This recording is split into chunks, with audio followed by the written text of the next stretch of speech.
11:40. Good morning. Welcome to Berardi and Coke for a shitty Huddersfield game, which, I think you could probably say it were a pile of dog turd and fully intend that pun, couldn't you, Gilly? How are you doing? I'm a little worse for wear today. I might have enjoyed myself like yesterday evening. Enjoyed yourself? Do you mean drowned your sorrows? No. Do you know what? I'm quite zen about it. We've got nine winning consecutive league games, and we remain unbeaten all year. We're quite zen about it. It's fine. I think the amount that they celebrated a draw made it seem more like it was a loss to us. And they were down to 10 men for an extended period of the game, and we should have capitalised on that, and we didn't. But we still remain unbeaten. I'm quite zen about it, especially when you look at some of the other, Ipswich are the one that let us down yesterday. But everybody else kind of just got on board with, well, Leeds are fucked up, so let's join them. All right, well, on that note, I'll run the intro and then we'll properly get into it. Hi, this is Don Matteo, and you are listening to the Ought to Know Better podcast. Let's do this.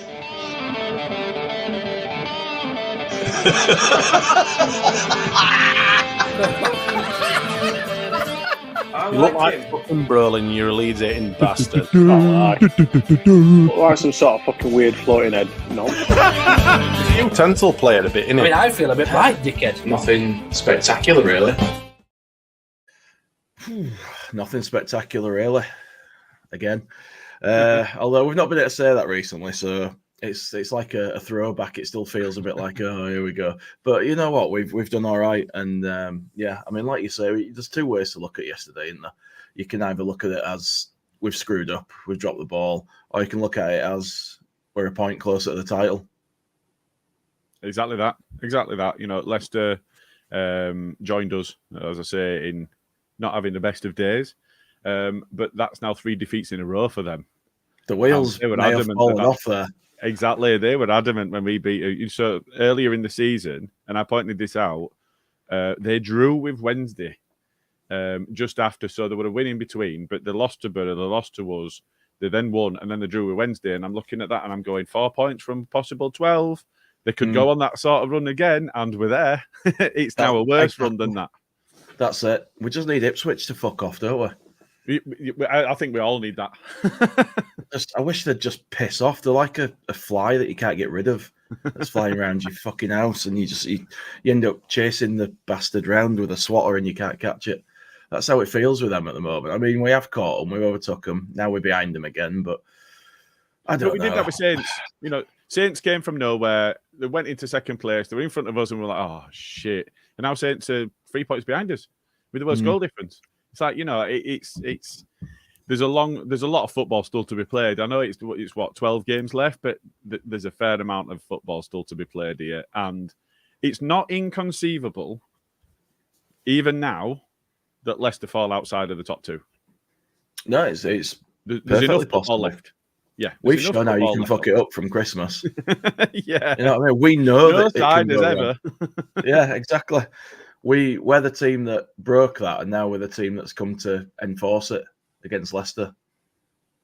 Yeah. So let's see. I mean, I don't know. I'm kind of like, I'm a bit down about it and disappointed on the game as a standalone thing. It's hard to imagine that a team as good as ours could go there against them. Should have scored really early on as well, and again missed a chance, and then we've conceded a shit goal. They've gone down to 10 men. They should have been probably down to 9. They were absolute set of fouling, cheating, game-spoiling twats. They weren't there to play football. They were there to frustrate and to break the game up. And they pulled off their game plan, all fairness to them. Their new gaffer is doing a good job with them. He is. He's walked in and seems to have changed a lot of what's going on there. And he seems to have plugged a lot of the gaps. You know what I mean? That was my worry about that game.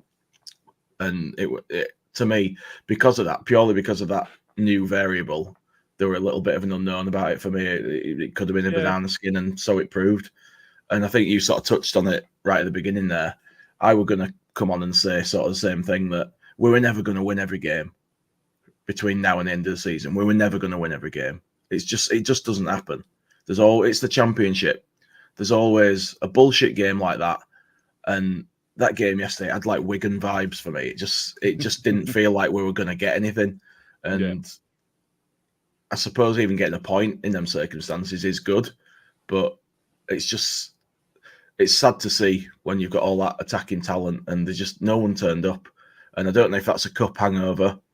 And again, Leicester still have cup games. We now don't. Or, I don't know if that's what it is or what. I mean, we will have raised our level to play against Chelsea. Yeah. And it's not unreasonable that they might be tired after that. But there were players that also didn't play in that game, like Rutter and stuff, who should have probably done better. But I don't know. It kind of is what it is, isn't it? It is. But you also need to reflect on that Chelsea game and the players that were unavailable for it. And we all, I think to a man, to a person, should I say, we all went, oh, Daniel, we see what you're doing. We know that you're just resting those. But what if they were all actually carrying injuries? And it was so important in the league that we've played them, but they were all somewhat below par might be unfair. I would say about par, because actually they've been playing above themselves for large amounts of the season and certainly over the course of the nine preceding league games. So maybe they just didn't look quite as dynamic, quite as capable going forward, because actually all four of them that started in the front four had been carrying a knock. So it's one of them for me. I think we've gone away from home in a local derby against a side that traditionally always gets up for this game. It's the game they look for when the fixtures come out, isn't it? Let's make no mistake. Absolutely that. So I think it's been built up in the media about the record and whatever else. So ignore it as much as they can. But the coaching staff are going to know that they're on this record-breaking run. Farke had been asked about it a couple of times, and he was saying, game at a time. But it still ramps up some of that pressure, because now you've got something to protect, not just desperate for the number of points you can get. You've also you're trying to protect. And I don't know. I think if you reflect on the game, if you look at Rutter had a shot towards the end of the first half that just flew past the post. Bamford had one that went past the other post. Somerville's hit the post. Kamara, God knows, early on. If that chance goes in, when it's fallen to Kamara and he's about 8 yards out and he's stood on his own with ball at his feet and he's going, shit, I need to find somebody to pass to, otherwise I'm going to have to shoot. If we take that chance at that point in time, it feels very different. I think the fact that they got their noses in front, regardless of the red card, the fact that they got their noses in front made a big difference to the balance of the game and the way that they were going to play. Because it felt to me like it was a case of, let's just get free kicks in their area. We'll get the big lads up. We'll put it in the mixer. We'll play dice ball. We'll put it in the mixer and we'll just play low block. We'll just spoil, upset, break up the game. They did it really, really well. Yeah. But for anybody that doesn't like that sort of football as a neutral, or anybody that's playing against that with better players, it's going to frustrate. And therefore we all feel frustrated because they did it well. You could change that from anybody who, likes that as a neutral to anybody with eyes. Yeah. Anybody with eyes could see how his job has gone into just eke as many points as he can out of the remaining fixtures, isn't it? They are still right down there. They are joint on points with Stoke, who are in the bottom three. That's all he's right in it. Yeah, he's there to scrape by whatever means possible enough points to keep him in the league, and it is by any means necessary. Their fans won't give a shit that they won. I'm going to say won that game. That they got that point by. It feels to them like they won it, though, doesn't it? It does, yeah, it does. And I mean, if Leicester fans want to moan about our celebrations, then let's talk about Huddersfield celebrations, because fuck me. Yeah. But so I am a bit worse for wear. I have just opened a tinny, but it's not a tin of lager. It's trying to get me going. I've finished my pint of coffee and I'm a Monster now. If Monster want to sponsor us, we'll happily drink that on these morning BNCs. I think just on balance, I get it, and it does feel really negative on the face of it, but ultimately, the fact that not everybody else picked up maximum points around us, that's the biggest deal for me. Yeah, that's it. I'm just going to pull this comment from Stu, Nick. that game was like a dodgy away game in Eastern Europe in 1976. That's just what Huddersfield's like, Stu. It's like being in like 70s. I think that's what he meant. Just the surrounding area and all of that. That's just what it felt like. I've got the table up here, actually. We'll just pull it up and have a look while we talk about this.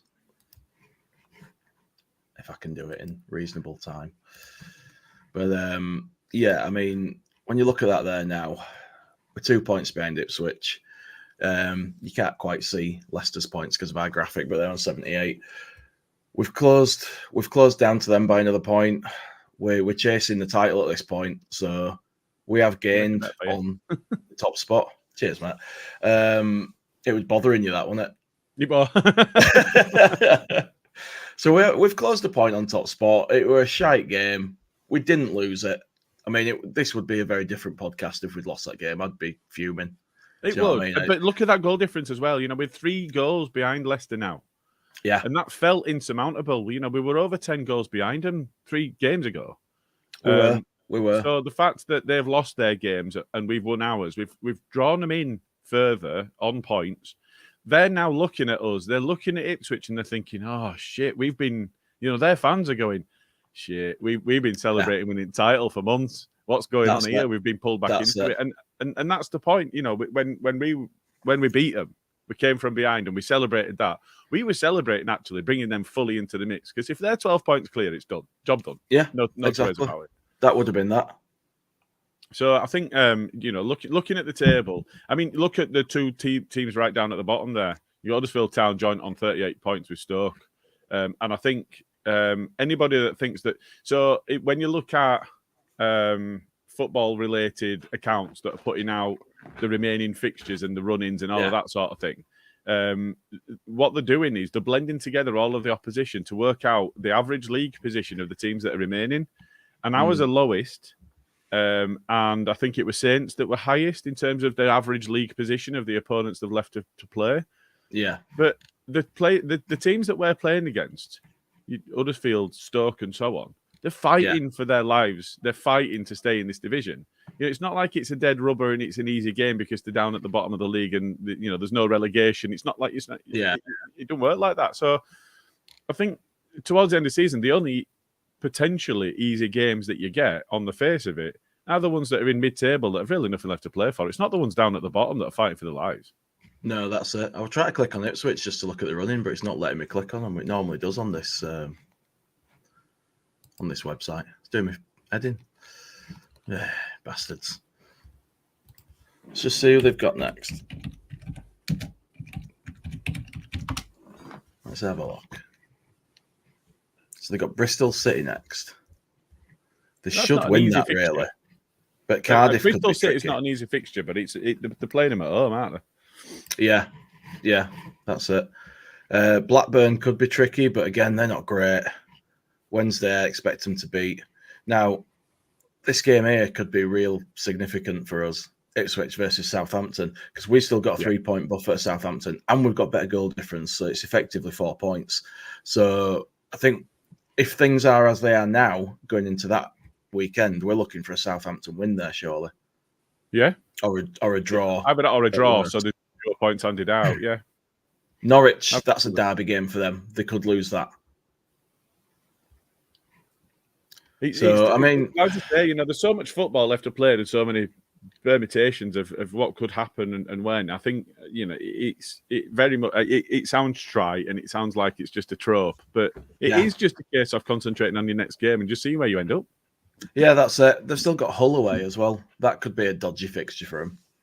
Yeah, they are kind of like. We're talking about sort of we scraped through that yesterday, but they are scraping every game at the moment, Ipswich. Like when they do win, they seem to be scoring lucky goals or getting a bit of luck. Yeah. and nobody saw QPR getting a win against Leicester at Leicester. No, exactly. No one saw that coming. And that is the championship, and that's what's going to happen to all of us. Yeah. So just imagine how much worse it would feel if we'd have played Town at home and been beaten, rather than playing them at theirs and getting a draw. Yeah, exactly. And if that had happened as well, and Leicester had won, and Ipswich had won, and Southampton had won, that would have been a really bad weekend. As it is, I don't want to say we got away with it because we have lost a league position, but we kind of got away with it. It could have been worse. Yeah, absolutely. You know, we should have gone there and won. I'm not going to pretend we shouldn't. We're in damage limitation mode this morning, aren't we? And just trying to find a positive out of it. It's not all bad. The positive is it's not all bad. I think the positive is that we did more than enough to win that game anyway. You know, we didn't impress upon them as much as we should have done, especially when you consider the side that we ended up without, when we had 3 wingers and 3 strikers all playing together. You know, if we consider, because Anthony came on towards the end, didn't he? So that were an additional winger, and he came on for Thurpo, and that changed the kind of the makeup of the side. But they were doing nothing but defending at that point. It were just 2 banks of 5. That's all it was. 2 banks of 5. Just come at us, and if you break us down, fair play. But I think for me, I wanted the changes made at halftime, and I know we've spoken before about how long it takes to make the changes. You know, I'm tweeting at 55 minutes. Daniel, we know the changes that are needed. Get James on. Get Roberts on. Yeah. And just change that right-hand side, because we could see that we could get out of them. Everything we're trying to go through Somerville and Rutter on the left-hand side, and we weren't making the inroads that we wanted. Somerville looked lively when we got on the ball towards the end of the game, but that's because we then made the changes, because then they've got to defend against Roberts and James. Yeah, that's it. You need James on to stretch a 10-man team. Yeah, absolutely. And I think, you know, we spoke about against Leicester at half-time, I was saying we need a threat in behind. That threat in behind, especially when Bamford is playing, is you can play off him and you can get James and you can get Somerville in front of him. Yeah, Nonso doesn't seem to do that. He seems to hold his position, and whether he's told to or not, you know, we don't know that bit. But he holds that position. He wants the ball, and then he's going to run in. Whereas James will just make the runs that harm the opposition and make them think about it. Yeah, we played some piss poor balls for James. We did. Say that. Like he was chasing them as he does, but he had no chance getting to some of the stuff that we did. And Roberts was absolutely fuming that he wasn't getting the ball enough. Yeah, and he was kicking off, and he was shouting at him, and he got the ball, and then we scored. And that's what you want, and you want players like that. He seems to get Leeds, does Roberts? He's just fit right in. Yeah, absolutely. I mean, that was my other tweet in the second half was Roberts is a lad. Yeah, it's the kind of character that we needed in the side. Yeah. And if you're going to take out a big personality like Luke Ayling, then putting somebody in with their own big personality is, you know, that's a win-win for me. Yeah, and the fact he's a good player as well. He's looked great when he's come on. He has, and he's desperate for the ball, and that's sometimes that's what you need as well. Because if you've got a group of players that have struggled to break a side down, and then somebody come on with wanting the ball, and they were finding pockets of space as well, you're thinking, right, okay, and it just gives that additional bit of impetus back to the players that are on the pitch as well. So I don't know. I'm pleased for Paddy. He got his goal. He were having a few people knocking him in first half, and I was looking at it and I was thinking, is that fuck all feed off? Right footed as well. But it was one of those goals that is a striker that has read the play and has then physically dominated the defender that they're up against to get himself in right position and finish it off. It was a scrappy goal because it was 2 yards out, whatever else. But he's battled to get into the right position, and he for me, it was worth that goal just from that. But he had very little to go off. You can tell he's mentally back where he was now, though, because like we've seen him miss those chances like that when nothing would go his way. Yeah, but he still puts himself in. He still goes for it, and things seem to be coming off now. Like he looks like he's got his eye in now. He knows what he's doing again. He's back up to speed. Yeah, and I think it is that he scores in. He gets on a run and then he scores in batches, doesn't he? He does, yeah. So I think it'll be really interesting to see how we take on the next game. I think it was a bit disappointing to me that Dan James didn't start. It was also disappointing to me that he didn't come on at half time. Yeah. Just because I think that when it is going to be a side that's going to play deep, he's the one that worries them. And it is that threat in behind. And I think that the deeper they drop, the more space we'll find in midfield. Yeah, exactly. And that's where Rutter, Somerville, and Dan James himself, that's where they can hurt the opposition. And I think that's what we didn't really do, is we didn't drag them out of their positions enough. Yeah. Definitely. When they're stretched with 10 men, that's exactly what you should be doing. Yeah. But they never looked like they had 10 men the way we No. were playing. They didn't look like they had 10 men. They were still sort of doubling up Somerville. We were getting into these little cul-de-sacs with the ball where we've got a group of them round us, and we're not passing it out of there, or we're making mistakes. You know, we weren't exploiting the space on the pitch. And when you see that goal against Plymouth, Warwick, where Willie's stood fucking miles away on the other wing, and Reuter boots it right over, like there was nothing like that. There was no switching play or anything like that, and it were a little bit disappointing. They did look tired. They did, and that's understandable, but it didn't help us, you know. Yeah, and that could be down to the fact that, you know, if those players that were reportedly injured for the Chelsea game and unavailable had not trained, then, you know, that then is understandable. I think the main concern for me off the back of that then is, well, are they going to be fully fit for Stoke? It's midweek. You know, we don't have a week to get them back to where they should be physically. So, and that is another one there where actually does that become more of a pressing concern in that game, because they're going to play in exactly the same way. It's exactly what they did at their place early in the season. Is they disrupted our game, spoiled us, kicked the shit out of Rutter and Somerville, and it worked. Yeah, it worked. They do. That's the worry. They do have a handle on how to disrupt us, so it is worrying. But we're a different proposition at home. Like that game yesterday, if we were at home, we won that game. Do you know what I mean? We are very definitely. It wouldn't have happened. I'm not worried about Stoke any more than I worry about any other game. I always have that little niggle of what if we blow this, what if we fuck it up. But I'm not going into that game thinking, oh God, we're going to lose or we're not going to win. I still fully expect business as usual when we play them. I just If Farker has to chase them around the training ground on a golf cart with a cattle prod to get them fit, then do you know what I mean? Whatever it takes, I don't care. But I expect business as usual. I'm not worrying about that game so much. Yeah, and we are a different proposition at home. You're right. I think for me, there were a couple of things, you know, just to touch on the changes again. I was a bit surprised. You know, there's a comment in, I think it might have been Bryn, this one here. Surprised they didn't move Rutter left wing to stretch them on the left foot in front line bar. Bamford could have chucked Joseph into the box as another alternative. I was a bit surprised, actually, that it was a Pirot that came on and not Joseph, based on the goals he'd scored against Chelsea, and based on the fact that actually maybe not what everybody would, but what I would do is I would play Joseph on the last man and drop Bamford slightly deeper, because he's better on ball and he's deceptively fast. That will naturally move them around. So I think rather than Pirot, that kind of, for me, he's somewhere between a 9 and a 10. He doesn't actually have a position, and that's difficult for me. He's not as good on the ball as Rutter or Somerville. He's not fast like Bamford or James. Yeah, I'm not seeing where it would be impactful for Pirot to come on. Whereas with Joseph, you put him on your last man, you get him knocking him about, because he played, you know, against Chelsea, we're fearless. He'll get in there and he'll mix it up. And so I don't know. For me, that would have been the change rather than Pirot. But either way, I think the changes just needed to be earlier. Yeah, I think the thing with Joseph and Pirot is Pirot's the established first team player, so he probably feels an obligation to bring him on ahead of Joseph. Like, you know, he might get disgruntled if he's not. I guess so, but I'm just trying to think of reasons why at the moment. But yeah, because he did so well against Chelsea, Joseph, and he looked like a proper striker.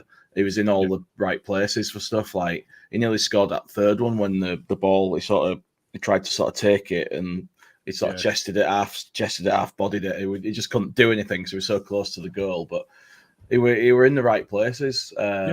And I'd like to see a bit more of him after that. That was like his breakout performance for me, because we've seen little cameos from him and he's not really done much. He's not had much opportunity to do much, to be fair to him. But when he got a chance, he took it for me. So that should be rewarded. He should have got some minutes in that game if we were going to bring another striker on. Yeah, it's a little bit of a downer, that. Yeah, it's and it was a bit deeper, wasn't it? So it was kind of between an 8 and a 10 more than anything else, which didn't feel like that's what we needed. So it would a bit strange. It would an odd decision. I think so. I also just wanted to touch. I know that you retweeted it, but one of the other tweets that I put out is actually before the game. I'd identified Hogg would be an issue in this game. Oh yeah. I think that very, very much they'd been told to target Somerville and Rutter. Oh, absolutely. I think he saw a chance to take Rutter, to take Somerville out. Absolutely did. I feel sorry for Nakayama, but that felt like karma that they'd gone in to hurt our players and one of their players had got hurt. Absolutely. Live by the sword, die by the sword. Well, exactly. And he is that sort of prick. He absolutely is that sort of prick. Yeah. So I think the fact that he's been sent off, that's great. I hope that gets them relegated, actually, because they'll be playing without the captain and now he's very, very lucky that wasn't a straight red, because that's with It should have been. It should have been. That will be the saw him. I don't he think saw they can him look at that. He stuck his elbow out. Absolutely. That's intent. He did it on purpose. So for me, that's an easy decision for the referee to make because he's on a yellow. Well, I sent him off. Yeah, but he should have been a straight red. Yeah, exactly. So should have been a three-game ban. Yeah, and I think that it's one of them. Actually, when they were trying to play football, that Rodoni actually he played well against us, and there were a couple of times there was a fizzing shot that he had in first half that Melia saved. I mean, it was at a comfortable height, but he did it so well and so cleanly. You think, yeah, that could have flown in. Yeah, that was a good effort. That it was, and I think that their goal, very much like the Leicester goal, it's from a corner. We've not dealt with the first ball. We're not there for the second ball. Yeah.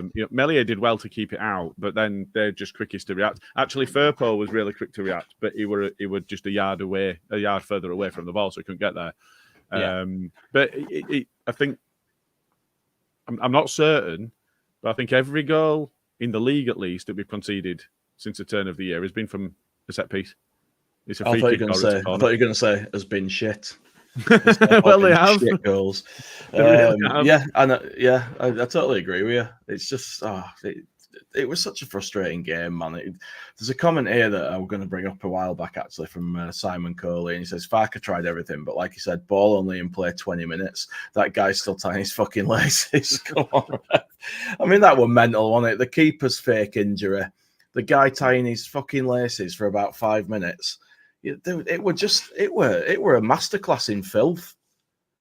Yeah, they did do it well. It would just, if you want to come to the championship and grind out a result against a team you got no right to grind a result out against, that's how you do it. And it ain't pretty, but it's effective.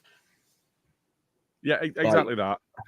Best way to stop a good football inside is make sure there's barely any football being played. I mean, do you know what I mean? Yeah, and I think I only saw the stat from the first half.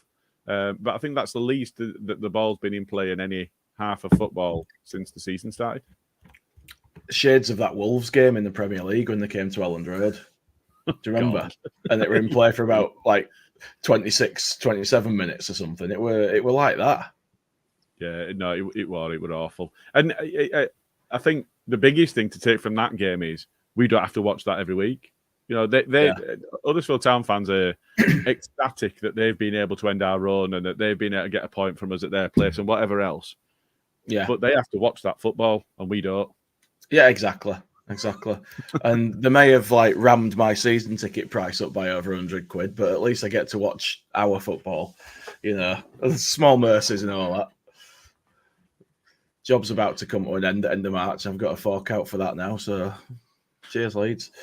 If you want to put it back into the pool and let somebody else have a go, that's no, fine. you're all right, mate. You're all right. I'll look after it. I'll find a way.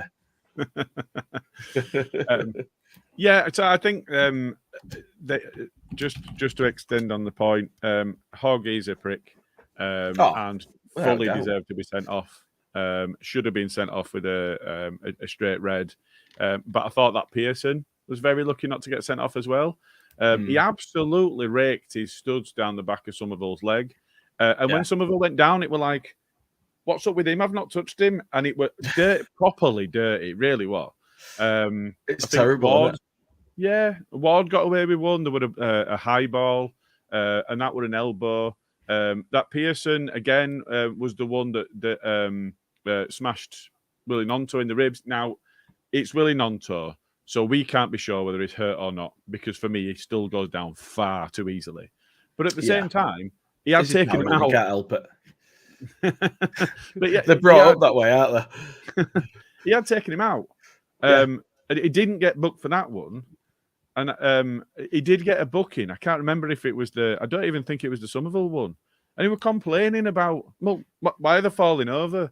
And some of their fans are doing the same thing. Now, we'll come on to that on the main pod, I think. But I think the fact that we've played against a side that's got Tom Lees in it for a start, the fact that all they have is Sorba Thomas's free kicks, which aren't particularly good. The goal that they scored from, that should be defended. Absolutely. It wasn't an amazing ball in. It was the ball that you expect them to play. I think there were a lot. I don't know how you pronounce his name. It's a shame Carl's not here, but we need Carl for these. Yeah, burger sauce, like that. Burger sauce. Yeah, call him that. I thought so. There were a really late challenge. He didn't even get booked, and they hooked him just after that, and that Karoma came on for him. So they, genuinely really lucky not to be down to 9, if not worse. 100%. And all they would have done if they'd been down to 9 would have just been sit everyone in front of the box. Well, it probably still wouldn't have been any easier the way they were playing. But true. Yeah, they got away with a lot. They did, but I think that's 5 bookings if you include both of the cards that Hogg was showed, which I think automatically kicked in a review of their behaviour. Failing to control your players, you get a fine, don't you? Yeah. Whereas I think the only one that we got, which was absolutely mystifying to him and to me, was Rutter. Like, yeah, I remember that. What? It was like, what? Yeah. I think we all were, weren't we? That was a strange one. He must have felt like he had to book someone from Leeds, otherwise it'd look bad. Is all I can think. Yeah, I think if it is that, what I would have liked is when we were going up for a corner or whatever, is Rodon. So very different levels, I know. But what I would have done is I would have steamed straight through that Pearson. He's there. He's there. There we go.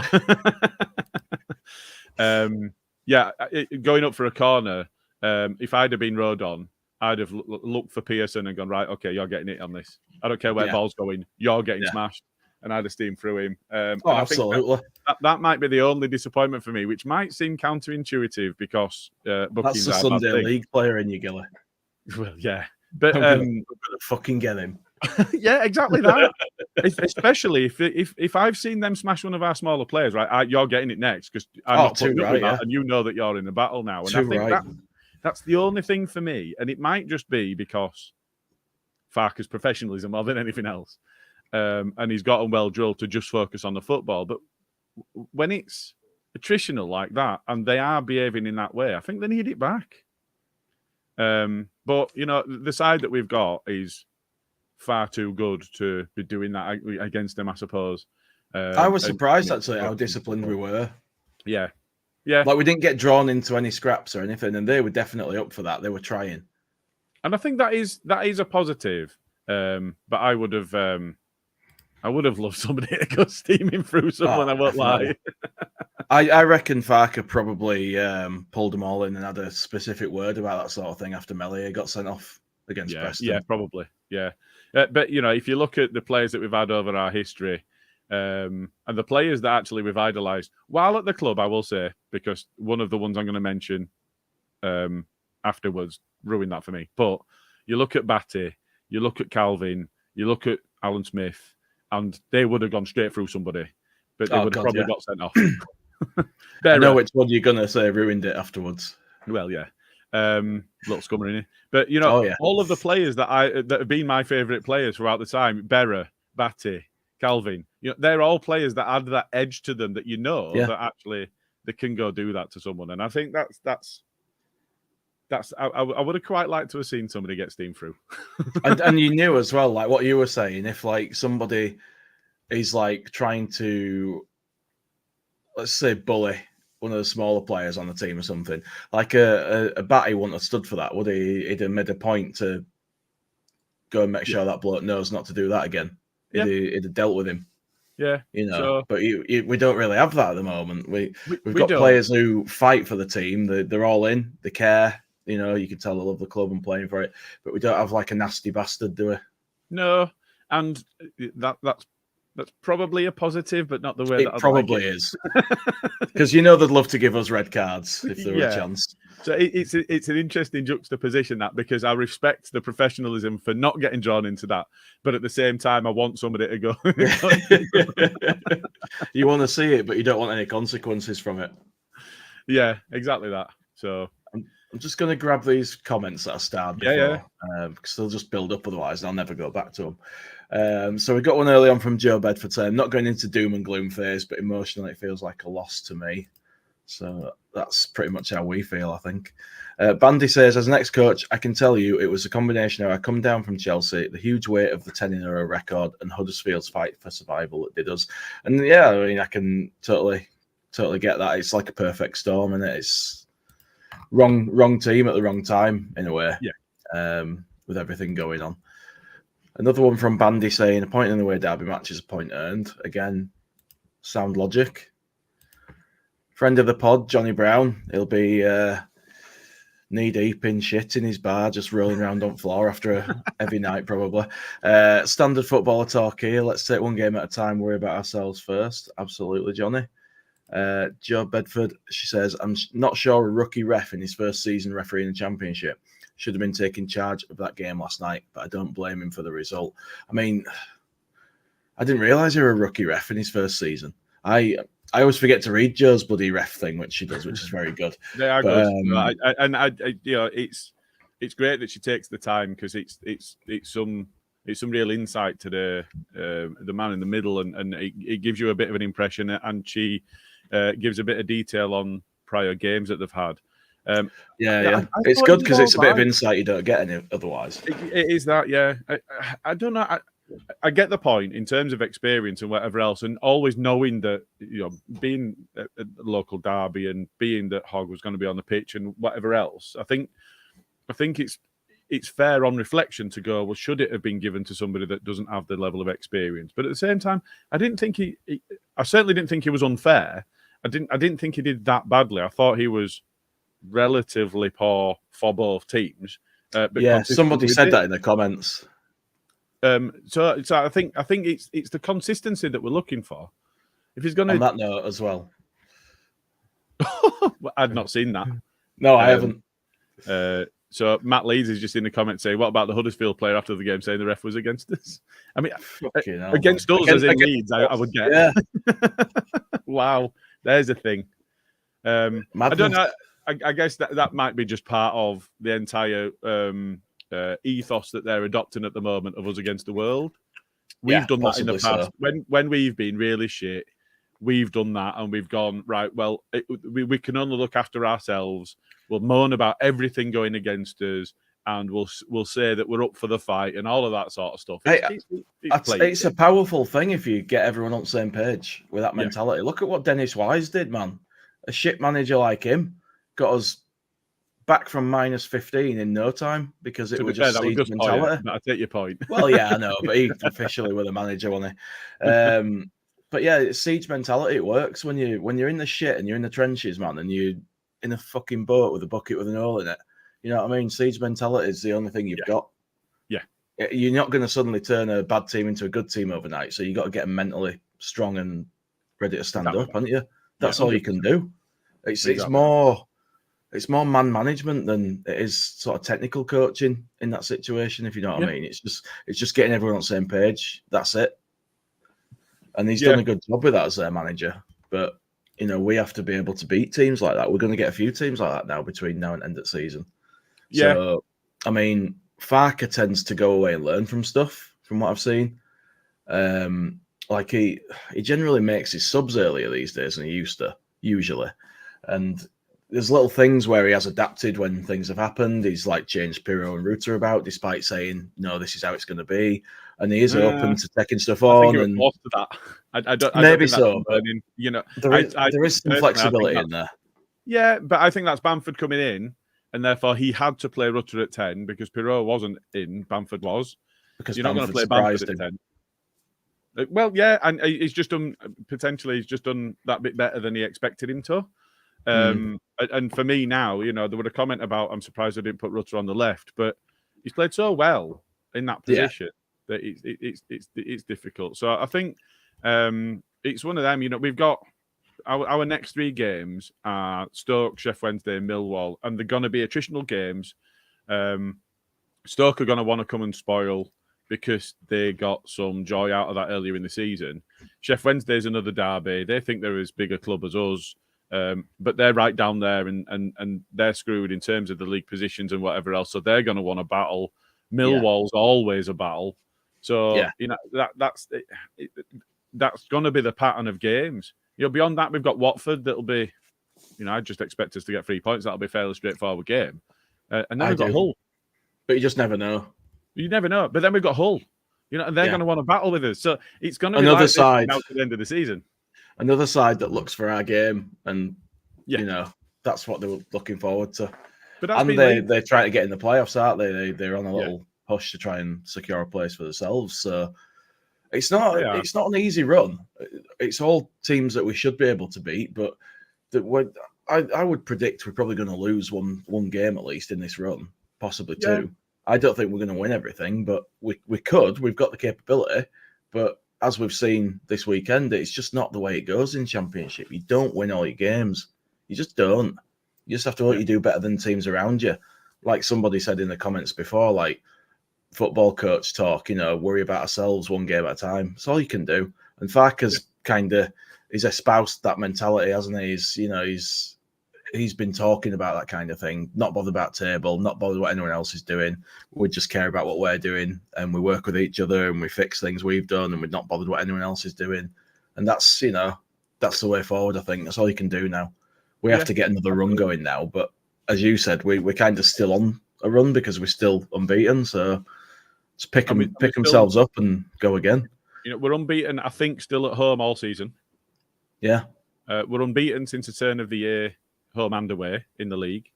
So we're scoring lots of goals generally. Yeah, and the only side to have beaten us literally has spent over £1 billion on their playing squad, and they beat us by 1 goal. There's a lot of positives to be taken from this. They didn't look like there were that much of a gap, did they? No, between us and them. Not. So they had a bit more pace and a bit more technical skill, and that was about it for me. Really, they want like a superior team, like echelons above us. And it wasn't our first 11. Quite some distance away from being our first 11. And I said, so there are a lot of positives we can take from the position that we find ourselves in now. Absolutely. And I think, Ipswich have won 5 on the bounce. Fine. Keep that going to the end of the season, and you're up. And do you know what? If they do that, fair play. Ipswich had a run of 1 win in 10 or something. Yeah. Whereas we had a run of 1 draw in 10. Yeah, and everything else. Won all the rest. So I'm not sitting here worried that everybody else is going to win all the games either, because they're not. Exactly that. And you know me, if something's bad, I'm straight down in dumps. Like, it's the end of the world, it's a disaster. And I were upset yesterday. I were like, we've fucking blown it. I didn't mean like for the season, just losing our position and that stuff. Opportunity for 3 points. Yeah, we have to come from behind again, but we've shown time and time again we can do it. We've chased down massive points gaps. It's not realistic team in the league for picking up points from losing positions. It's not realistic to close a gap that big, then just carry on winning. You're still going to have your little setbacks, but we've come so far forward. You can lose a game as long as you pick yourself back up, because everyone else will lose a game. You just got to keep going, not worry about it too much. There's a couple of questions in the comments. First one here. Does Bamford score more goals than the lazy Dutchman? I'm assuming from that means not Somerville. He just might at this point. So actually, largely, I think that's not even relevant. And the reason I say that is, so I think he will, but I think that because of the impact that Paddy has when he's on the pitch, even when he's not scoring goals, he's creating more opportunity for the players around him than Pirot is, because he's affecting the game more. He's always done that, though, hasn't he? He has. And, under Bielsa, when he went through non-scoring positions, I think lots and lots of the fan base were going, but look at the way that we play with him compared to the way that we play without him. And I think it's still true. Yeah. So and Pirot's much younger. I think Pirot's 23, 24. He looks like he's quite a bit older than that, but he's not. He's still a young player. And he looks like he's about. It looks like he's like 28, 29 or something, doesn't he? Like he's pushing 30. And he looks stoned. He does. I think maybe his mum smoked a lot. I don't know. Who knows? Well, they are Dutch. You never know. Exactly. No, I think if you look at where Paddy was 5 years ago, before Bielsa got hold of him, just at that point, and the career he'd had until that point, I think Pirot's probably had the better younger career than Paddy had. But Paddy got to that level, so I think we're in that thing now where he's got room still to develop and grow as a player and to really get to grips with what position he's going to have. Whereas Paddy's had more of that, and Paddy should be. Yeah, it will be. Yeah. 7 goals. He should be at his peak. This should be his peak period, and Pirot's 4 or 5 years off what his peak is going to be. So he's got room to develop and grow. So I don't want to write him off just now. I think part of the problem is actually the shape and the setup that we've got doesn't really lend itself to Pirot's game. It's a bit like when Billy Sharp played for us, isn't it? Like you knew the guy could finish, but in our system, it just didn't really work. It was kind of like buying a striker because he had good numbers, but no kind of regard for whether he actually fit. And the Piru signing now feels a bit like that. But at the time we signed him, I were over the moon, man. I were well pleased. I thought promotion guaranteed with this guy. But he just keeps he gets put in the 10 and then his link-up play's poor, or he'll suddenly get an opportunity on the edge of the box, which is meant to be his fucking wheelhouse. And he's blasting it into fucking space. I mean, I don't know if his confidence is just a bit low or what, or if he's been putting someone else's boots on, but, something's not quite right. And there's probably a lot of pressure on him because he feels like he has to score whenever he gets a chance now because pressure is mounting. And it's only going to get worse. Yeah, I'd go with that. Who were it that we had? I can't remember. Did he go back to Watford? I can't remember who we had, but we had somebody that had been top scorer the previous season, and we signed him and put him up wing, and then he left us and went back to Watford and scored a boat full of goals again. And he was like, we've got to get the position right for him to be able to have the impact. Who was that? I can't think who that would be. Anyone in the comments there? My memory's shit, so it's going to bother me now. Was it? Can't be, can it? Marlon King. We did sign him, didn't we? Yeah. Was it him that ended up in prison? Or am I thinking of someone else? Don't know. There was a footballer around that time period. I'm sure it was him, but I could be wrong. I could be thinking of someone else. Luther Blissett, someone says.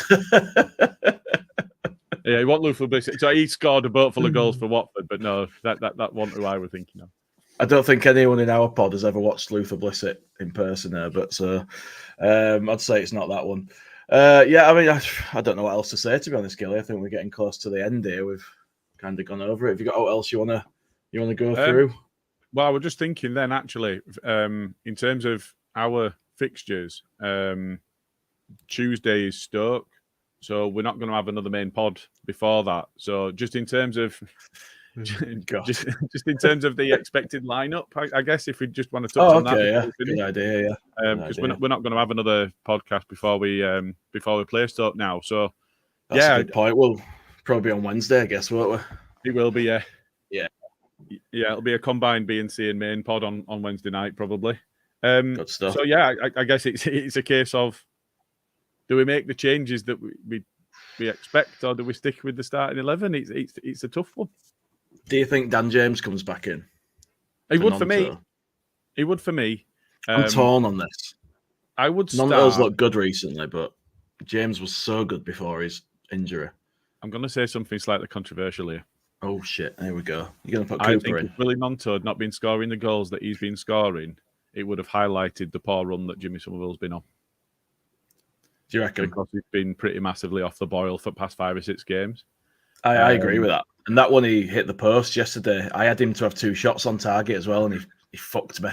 I lost about 40 quid in bets on Leeds yesterday. I expected us to win that game. I had a few things on. I was like, yeah, I'm going to make some money today. And I got so I just had one on. Confident. I had one on. Hogg to get booked, obviously. Yeah. Had it a score, which I got. But I got Rutter to get an assist and Leeds to score and there to be more than 2 goals. So if Rutter had assisted anybody after what had happened, if Rutter had assisted anybody, I'd have 150 quid off a five. You'd have been quids then. Fucking hell. It makes you fucking mad, doesn't it? It's just because it should be happening. Yeah. So, but having said that, I'd still be playing Somerville because it's Nonto that would drop out for me. But I'd be playing Gray and I'd be playing Gray in midfield. Yeah, because I think those sides that drop off, a lot of people asking for Roberts. I'd be doing the same with Allison. So Allison in the comments is saying play Roberts and James. So I would be the same. I would be putting Gray into midfield. I'd be dropping Kamara and I'd be playing Roberts and I'd be playing James in front of him. Yeah, absolutely. Everyone's on the same page, I think. Yeah, Bob said the same, yeah. Looks like everybody wants to see Roberts in. Archie back in midfield. I mean, Eddie Gray had something to say about that as well, didn't he, apparently? More than once. That was a little bit disappointing. Yeah. Bryn and I were talking in a different group chat, and it's worrying me slightly that Eddie's speaking that way because it almost feels to me like they're preparing for him to have a move. That's the worry, isn't it? Yeah. That's the worry. You'd think somebody that loves the club like that, the family is so intertwined with Leeds United, you know, that you'd think that they'd be telling him stay at the club and develop and keep going, give it a few seasons, see where they are. But yeah, it's a bit strange to hear that. It is. I just want to touch on something by Herbert. Yeah, no, not that one. Skip it was. I can't believe fans want Kamara dropped after one poor game. I'm not saying that. I'm saying that I think that Gray's more effective in midfield, and what we need when there's that low block is less Kamara. So Kamara and Gruev, when there's teams that are going to play against us, are good at winning the ball and getting it to the quicker players so that we can hit teams on the break. I think they're really effective against sides that are going to set up to try and play football against us. Leicester, they both played really well. I don't think they played really well. I think they both were effective at what they did. I didn't think Gruev had a particularly good game against Leicester, but he would drop in really deep, and that allowed Ampadu to really drive us forward from the left of defence. So I think they're really effective. I think they're quite intelligent in the way that they play the game, and they do whatever's needed. I think that we're going to have a lot of the ball against Stoke and a lot of the ball against Sheffield Wednesday, and I think when we're on the ball, Gray's going to be more effective in midfield than Kamara. I think so. So I think it's not necessarily that I'm going, right, he's had a poor game, hook him. It's more setting us up for success. I want to see more of Roberts. He's definitely got something about him. He's effective. He's played how many minutes? Less than 100 minutes. He's got 2 assists.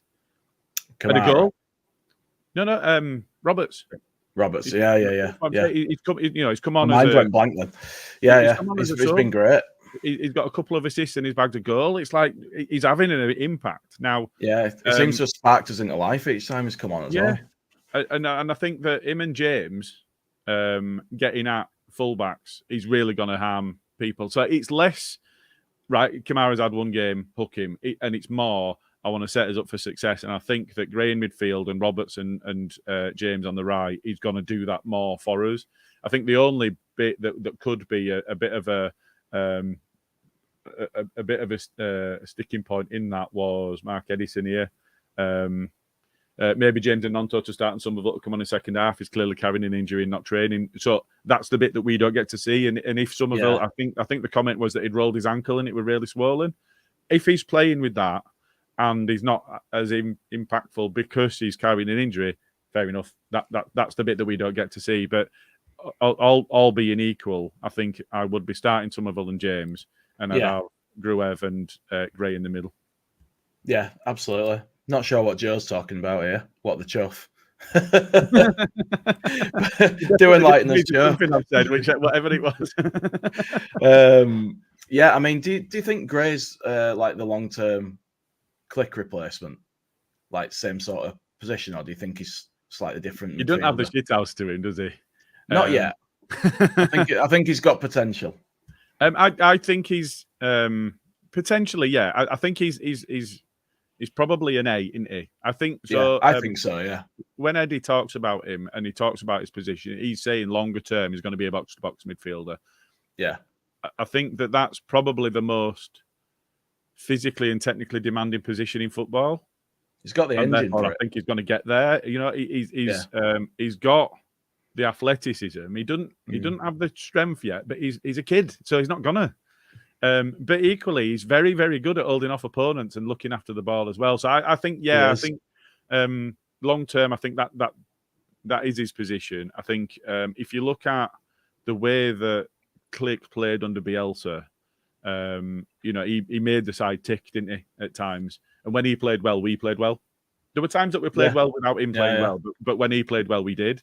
And I think that it could be that. I think it's easy to get carried away, and we've had youth players before, and we've gone, oh, do you know what? These are going to just go to the, there's no ceiling. I think, out of all of the youth players we've had, Gray's potentially the one with the highest ceiling of all of them.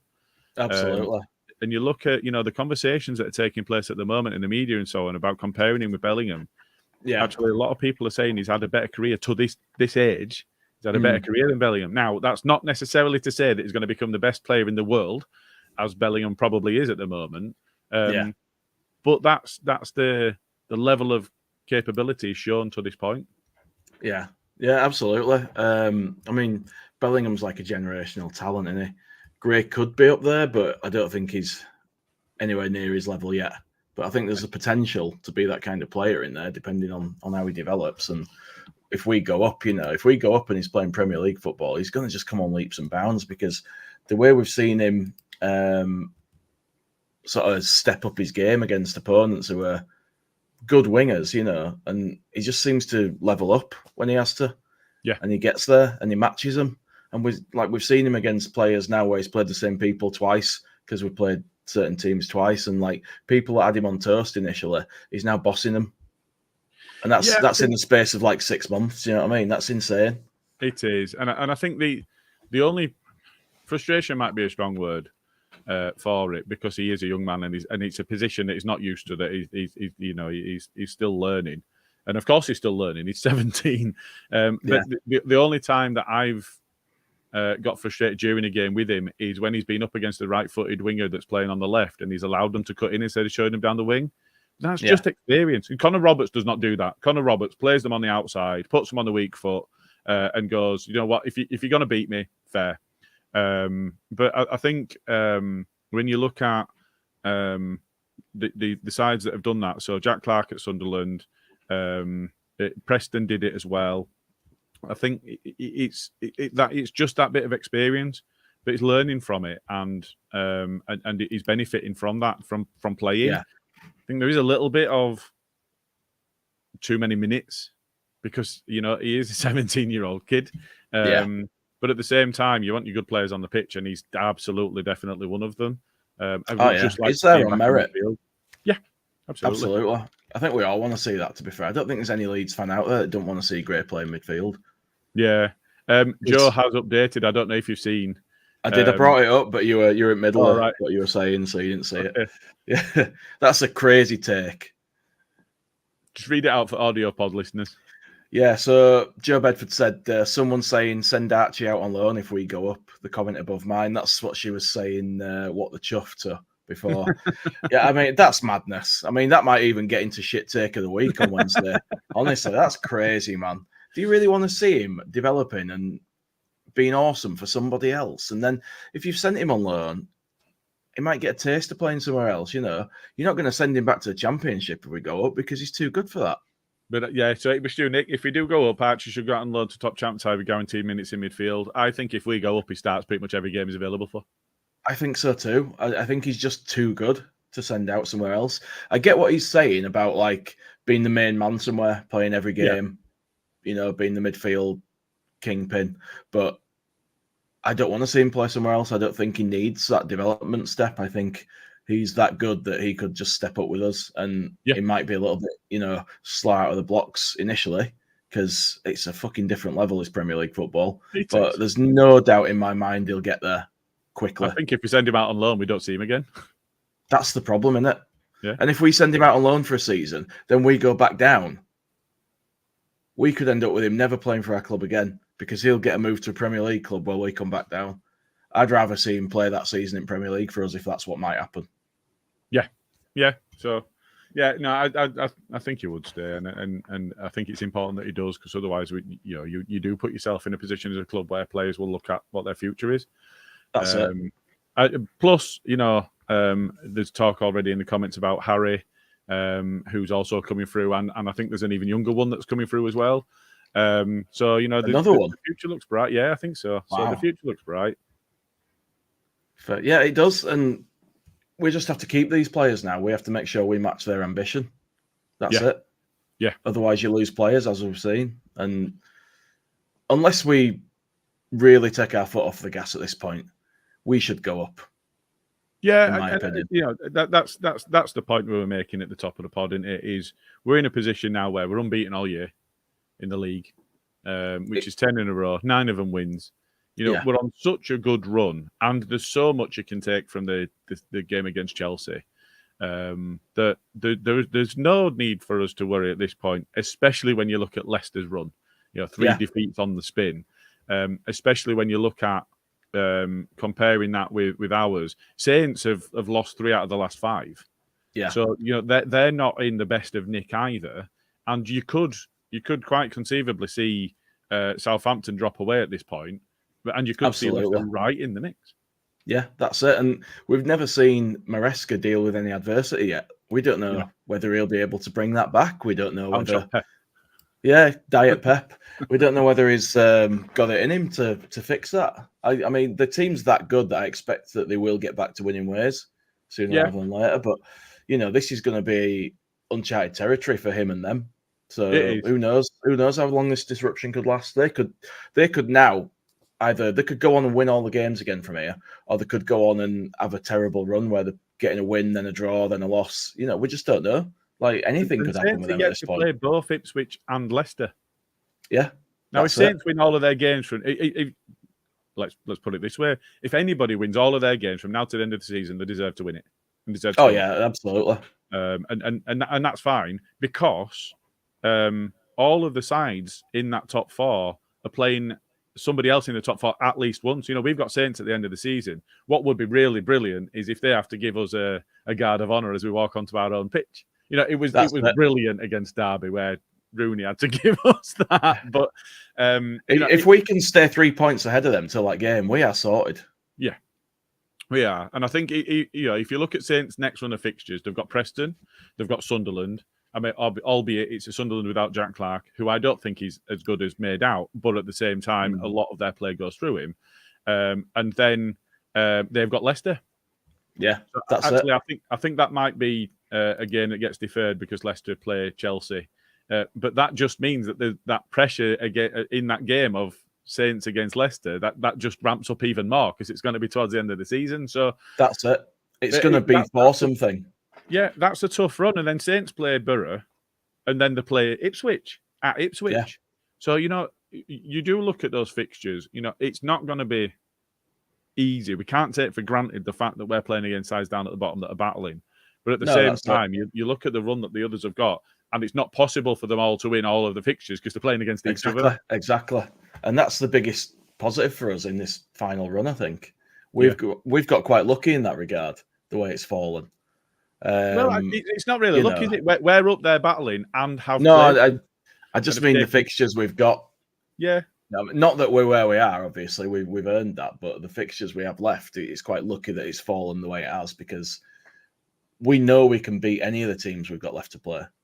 We know we can. We've beat them all. Well, that's it. And we've done Ipswich home and away. We've done Leicester apart from Wednesday. Apart from Wednesday, we drew with them. But I expect us to win that. I don't expect another Huddersfield game, even though some people in the comments said they did.